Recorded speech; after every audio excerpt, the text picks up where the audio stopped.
Presidente, pronto? 3, 2, 1. Inizia il Salone Nautico 2026. Prego, coro Teatro La Fenice.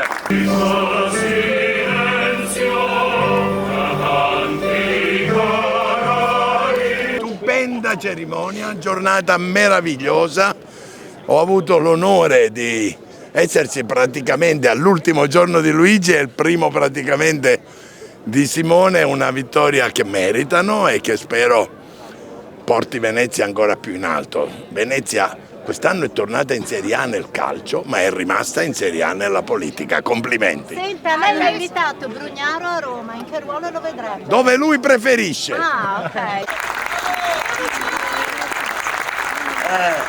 Un vero piacere, un vero onore, lo dico con totale sincerità. In politica non ti regala niente nessuno, adesso tutti bravi fai eroi, ma se lui perdeva non salutava più, adesso non dico questo, ma insomma, per cui un applauso doppio.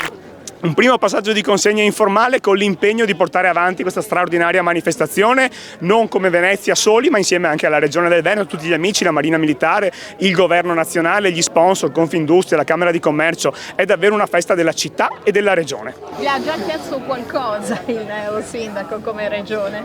Noi la prossima settimana ci vedremo non più da amici, ma da Presidente di Regione e da Sindaco di Venezia per scrivere insieme il futuro di questa straordinaria città, e la Regione del Veneto sarà al fianco di Venezia tutti i giorni. Siamo accomunati non solo dall'età ma anche da una vicinanza fisica dei due uffici, e quindi direi che non possiamo che collaborare per il bene dei veneziani. Sindaco, finanzierà le prossime edizioni del Salone? Assolutamente, l'impegno del Comune continua, il Salone Nautico continuerà.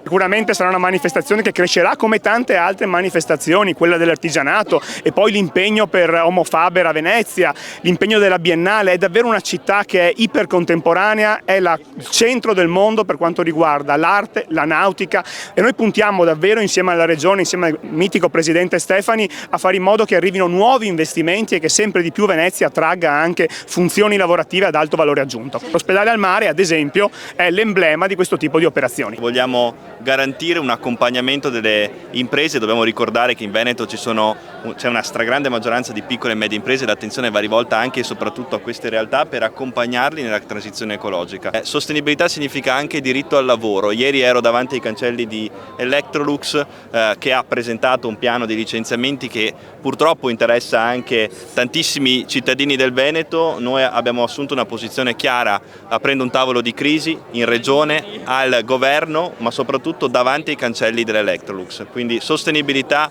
significa anche e soprattutto tutela del lavoro. Luigi ha fatto tanto per questo salone, tanto per questa città, e ovviamente sarà una risorsa in termini di idee e di consigli. Io davvero voglio essere un sindaco che ascolta molto anche chi ha fatto esperienza prima di me, e anche altri sindaci che in precedenza hanno ricoperto questo ruolo saranno da me interpellati davvero su tanti fronti. Cosa sarà del metodo Brugnaro? Sicuramente l'idea del rigore delle finanze pubbliche.